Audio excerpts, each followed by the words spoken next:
guys, welcome to my YouTube channel, and for today is this video is wala guys, nag-iikot lang ako sa bahay kasi hinihintay ko si Happy.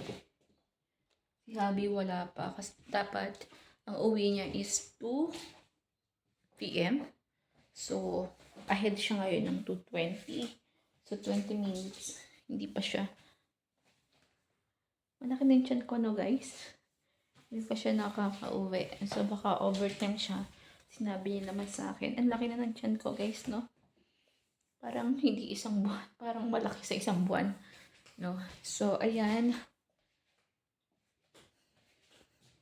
Guys, ang daming niluto. Ayan, meron tayong hotdog. May itlog. May ginisang gulay pa. Kasi para, ayan. Para ano ba, guys? Marami akong kainin. Di ba? Minsan, bumili din kami ng prutas. Binili ako ni Javi ng prutas, guys. Para sa buntis. Ito. Sangkis and apple. Yan. Tapos, i-check natin kung meron pang pagkain dito sa aming maliit na storage. Stick o. Hindi ko alam kung pwede sa akin stick o. Guys, ito. Pwede ba stick sa buntis? Tapos bumili ako ng Hans. Ano yung Hans beans? Pwede ba sa buntis yun?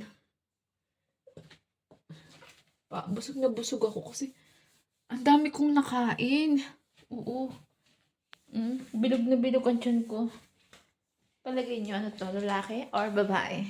Charot. Diba? So, umiikot-ikot lang ako. Habang wala pa yung asawa ko kasi hinihintay ko siya. Sayang yung binili kong kape, guys. Oh. Sa Filipino shop dito. Bumili pa naman ako ng kape. Tapos, tsaka ako nag-pregnancy test. Sayang to. Hindi ko na nainom. Addict na addict ako sa kape, guys.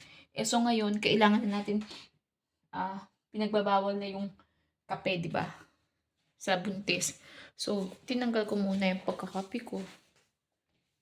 Umiikot-ikot lang tayo sa bahay, guys. Kasi, yan. Di ba, dapat ang buntis iikot-ikot. Medyo malaki din yung tiyan ko, 1 month na siya 1 month na.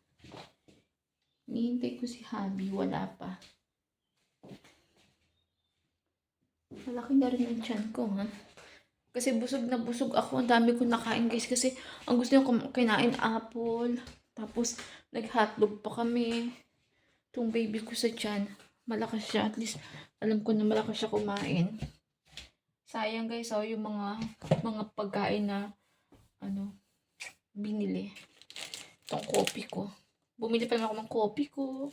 Tapos yung isang malaking kape. Tapos bumili din ako ng mga anghang noodles na akala ko makakain ko. Tapos bigla ako nag-pregnancy test. May baby na pala ako sa tiyan. No? Pero okay lang guys. Happy naman kasi, di ba? At least, alam mo na meron tayong baby. So, umiikot-ikot lang ako sa bahay. Patayin ko na tong ilaw. Naghanap pa ako ng pagkain. Parang nagugutom pa ulit ako. Pero guys, gusto niya naman yata.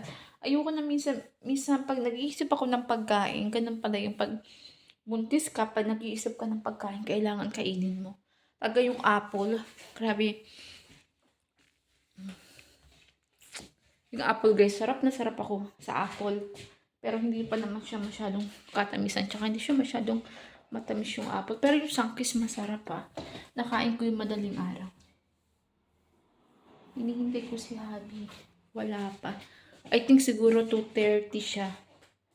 2:30 uwi niya. Ahead siya ng 40 minutes.